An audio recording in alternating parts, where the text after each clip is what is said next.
எல்லோருக்கும் வணக்கம். கையில் கட்டர் வச்சுட்டு வணக்கம் சொல்கிறேன்னா பரவாயில்ல, கார்டனில் தான் நின்று இருக்கேன். நான் இப்போ கீரை இந்த கட்டர் மூலமாக நான் இருக்க போகிறேன். கீரை ரெசிபி ஒன்று செஞ்சு காமிக்க போகிறேன்.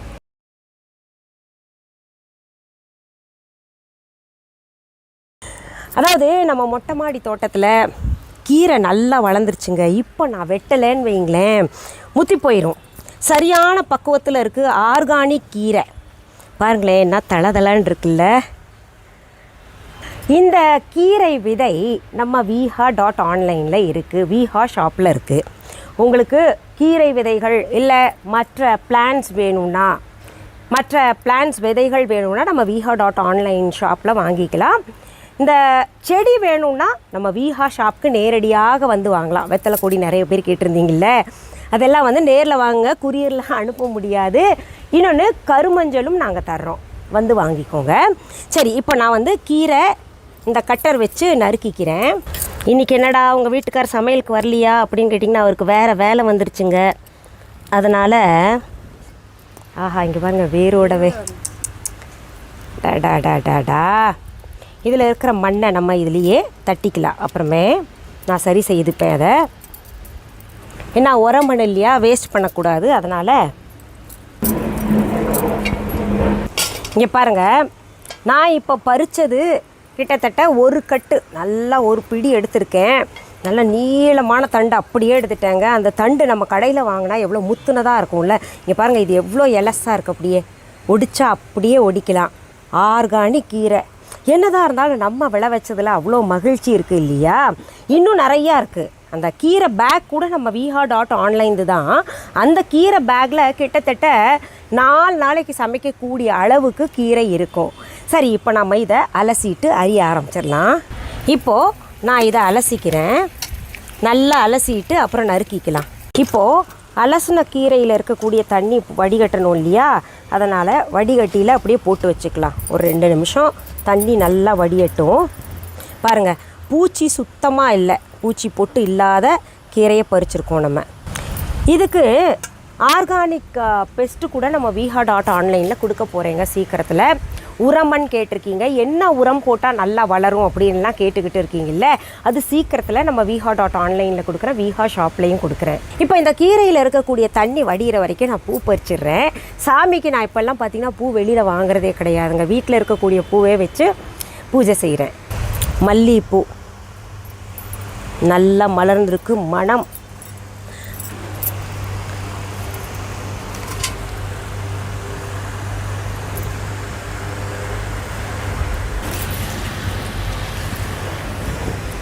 இந்த பிராஸ் பூ கூட நம்ம viha.online இருக்குது, viha ஷாப்பில் இருக்குது. வேணுங்கிறவங்க ஆர்டர் போடலாம். இதெல்லாம் பார்த்திங்கன்னா பழங்காலத்தில் சாமி கோயிலுக்கு போகும்போதும் இதில் எல்லாத்தையும் சாமிக்காக பூ பழம் எல்லாம் வச்சு எடுத்துகிட்டு போவாங்க. ரொம்ப நல்ல தரமான பிராஸை வேணுங்கிறவங்க வாங்கிக்கோங்க.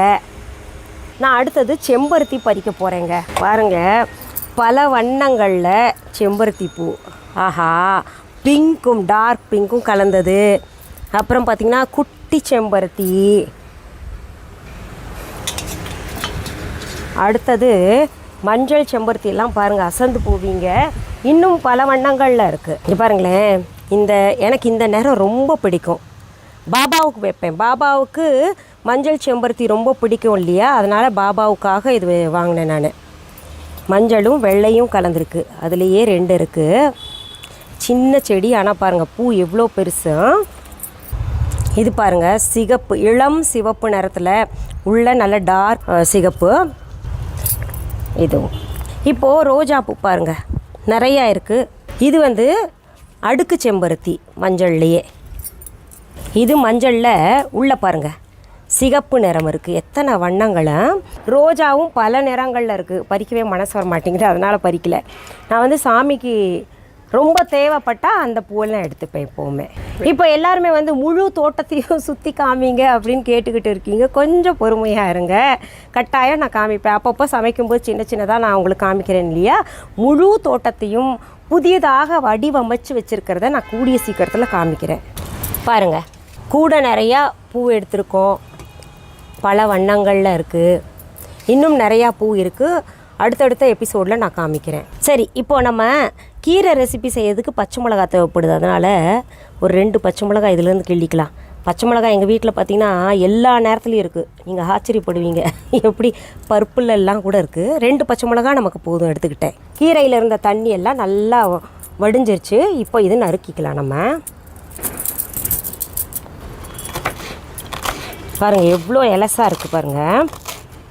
முடிஞ்சளவு நீங்கள் மொட்டை மாடியில் எங்கெங்கே இடம் இருக்கோ வராண்டாவில் அங்கெல்லாம் இந்த மாதிரி செடி வச்சுக்கோங்க. நாங்கள் 27 வருஷமாக இந்த செடியை வச்சு பராமரிச்சுக்கிட்டு வர்றோம் மொட்டை மாடியில். இப்போ யாரை பார்த்திங்கனாலும் மொட்டை மாடி தோட்டம் வைக்க ஆரம்பிச்சிட்டாங்க. அநேகமாக சென்னையில் முதலாக வைத்தது நாங்கள் தான். இப்போது நான் அடுப்பை பற்ற வச்சுக்கிறேன். இந்த கடாய் சூடாகட்டும். அதுக்குள்ளே நம்ம பறிச்சோம்ல பச்சை மிளகா, அதை நீள வாக்காக நான் நறுக்கி வச்சுக்கிறேன்.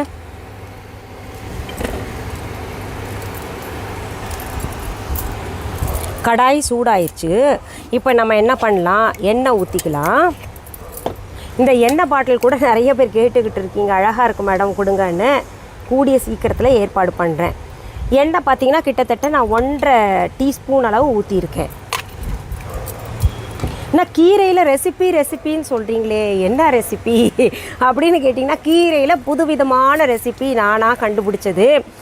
மற்ற கீரை ரெசிபி பண்ணுறோம் இல்லையா, அதை காட்டிலும் இது சுவை அதிகமாக இருக்கும். பிள்ளைங்க கீரைனால வேண்டான்னு ஒதுக்குறாங்கல்ல, இப்படி செஞ்சு கொடுங்க, நீங்கள் ஒதுக்கவே மாட்டாங்க. இப்போது எண்ணெய் சூடாயிடுச்சு. முதல்ல நான் கடுகை போடுறேன். கடுகு நல்லா வெடிக்கட்டும். கடுகு வெடிக்க ஆரம்பிச்சிருச்சு. அதில் உளுத்தம் பருப்பு கொஞ்சம் சேர்த்துக்கலாம். ஒரு டீஸ்பூன் போல் போட்டுக்கோங்க.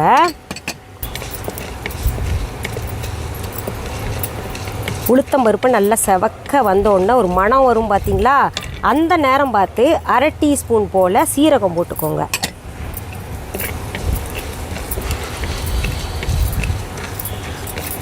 சீரகமும் நல்லா பொரியட்டும். அடுத்தது பெரிய வெங்காயம் 1 பொடி பொடியாக நறுக்கி வச்சுக்கோங்க, அதை சேர்த்துக்கோங்க.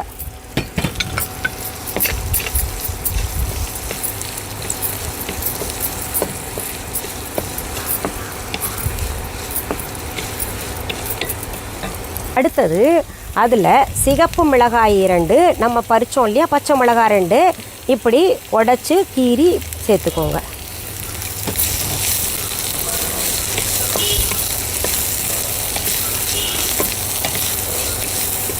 இப்போது ஒரு தக்காளி பொடியாக நறுக்கி வச்சதை சேர்த்துக்கோங்க.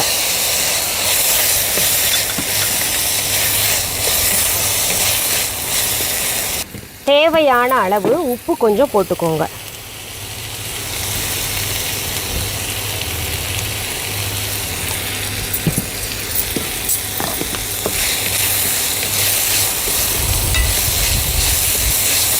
இதில் லேசாக தண்ணி தெளிச்சுக்கோங்க.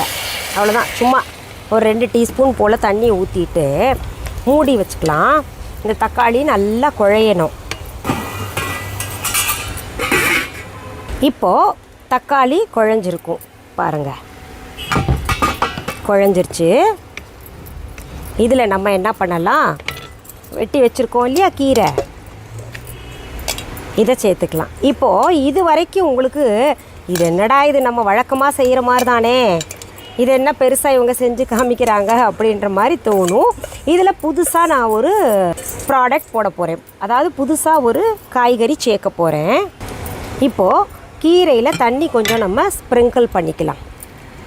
மூடி வைக்க போகிறதில்ல. கீரை மூடி வைக்கக்கூடாதுன்னு நிறைய பேர் சொல்லிகிட்டு இருக்காங்க இல்லையா, அதுக்கு காரணம் என்னென்னா, அதில் கீரையில் ஏகப்பட்ட சத்து இருக்குது. அது மூடி வச்சோன்னா மீண்டும் அதில் சத்து போய் சேர்ந்து நமக்கு ஆகாதுன்ற ஒரு காரணமும் சொல்லுவாங்க. இன்னொன்று பார்த்திங்கன்னா, இப்போ கீரையில் பூச்சி இருந்ததுன்னா அந்த பூச்சியோடையே சமைக்க வேண்டிய ஒரு சூழல் ஏற்படும், திறந்தே வைக்கணும் அப்படின்லாம் சொல்கிறாங்க. எதுவாக இருப்பினும் பரவாயில்ல, நமக்கு கீரை வேகணும், அவ்வளோதான். இப்போது கீரை வெந்துருச்சு பாருங்கள். அடுத்தது ஒரு பொருள் சேர்க்க போகிறேன்னு சொன்னேன் இல்லையா, என்னென்னா உருளைக்கிழங்கு வேக வச்சு மசிச்சது சேர்த்துக்கோங்க, சுவையாக இருக்கும். பொதுவாக நம்ம என்ன பண்ணுவோம், ஒன்றா தேங்காய் பூ போடுவோம் இல்லையா. நான் இப்போ மசிச்ச உருளைக்கிழங்கு போட்டிருக்கேன். உருளைக்கிழங்கு ஒன்று எடுத்துக்கோங்க, வேக வச்சு அதை மசிச்சு இதில் சேர்த்துக்கிட்டு கடைசியில் என்ன பண்ணுங்க, நம்ம வீஹா சாம்பார் தூள் நடுவில் எங்கே சுற்றி வந்தாலும் வீஹா சாம்பார் தூளில் நிற்கிறேன்ல, வீஹா ப்ராடக்ட்ஸில் வீஹா சாம்பார் தூள் இருந்தால் அதை சேர்த்துக்கோங்க. அப்படி இல்லைன்னா உங்ககிட்ட என்ன சாம்பார் பொடி இருக்கோ அதை சேர்த்துக்கோங்க. இவ்வளோ சேர்க்கணுன்னா ஒரு டீஸ்பூன்லேருந்து 2 டீஸ்பூன். ஏன்னா எங்களோடது எங்கள் சாம்பார் பொடி நான் வந்து 1.5 டீஸ்பூன் சேர்த்துருக்கேன். இந்த மாதிரி செஞ்சு சாப்பிட்டு பாருங்கள், சுவையாக இருக்கும். கிழங்கு இருந்தாலே நம்ம பிள்ளைங்கள்லாம் விடுவாங்களா என்ன? அதை காமிச்சே நம்ம சாப்பிட வைக்கலாமே. கிழங்குல கார்போஹைட்ரேட் இருக்குது, கீரையில் ப்ரோட்டீன் இருக்குது. ரெண்டும் சேர்த்து நம்ம சாதத்தில் குழச்சி சாப்பிட வச்சோன்னு வைங்களேன், ரொம்ப பிள்ளைங்க விரும்பி சாப்பிடுவாங்க.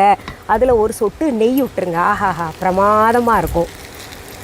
ஓகே, இப்போது நம்ம அடுப்புலேருந்து இறக்கி வேறு பாத்திரத்தில் ட்ரான்ஸ்ஃபர் பண்ணிக்கலாம்.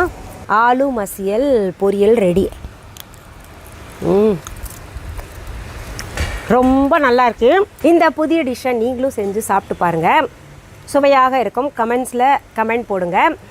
மீண்டும் அடுத்த பதிவில் வேற ஒரு நல்ல தலைப்போடு உங்களை எல்லாம் சீக்கிரத்தில் சந்திக்கிறேன். அது வரைக்கும் நன்றி, வணக்கம். அன்பான வாடிக்கையாளர்களே, உங்கள் விஹா ஸ்டோரில் பூஜை பொருட்கள், சிலைகள், ராசிக்கற்கள், வாஸ்து பொருட்கள், விதைகள், பாரம்பரிய அரிசி வகைகள், சிறுதானியங்கள், ஆர்கானிக் பொருட்கள், மூலிகை எண்ணெய், மளிகை பொருட்கள், மரச்செக்கு எண்ணெய், மரப்பொருட்கள், வெள்ளி ஆபரணங்கள், கிஃப்ட் ஆர்டிகல்ஸ், காட்டன் மற்றும் பட்டு புடவைகள், காட்டன் சுடிதார்கள், பட்டு பாவாடை, குழந்தைகளுக்கான விளையாட்டு பொருட்கள், ஹை குவாலிட்டி இமிடேஷன் நகைகள், வீட்டு உபயோக பொருட்கள், ஜூட் பேக்ஸ், ஹேண்ட்மேட் சோப்ஸ், அழகு சாதன பொருட்கள், சிறுதானிய பிஸ்கெட்டுகள், ஹோம் அப்ளையன்சஸ், இன்னும் பற்பல பொருட்கள் விற்பனைக்குள்ளது.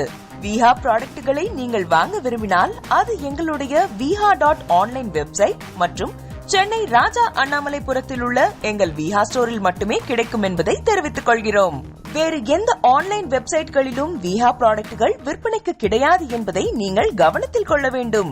எங்கள் விஹா ஸ்டோரின் விலாசத்தை கண்டறிய கூகுள் மேப்ஸில் விஹா ஸ்டோர் என்று டைப் செய்தால் வழியை கண்டறியலாம். www.viha.online வெப்சைட்டிலும் விஹா ஸ்டோரின் அட்ரஸ் உள்ளது.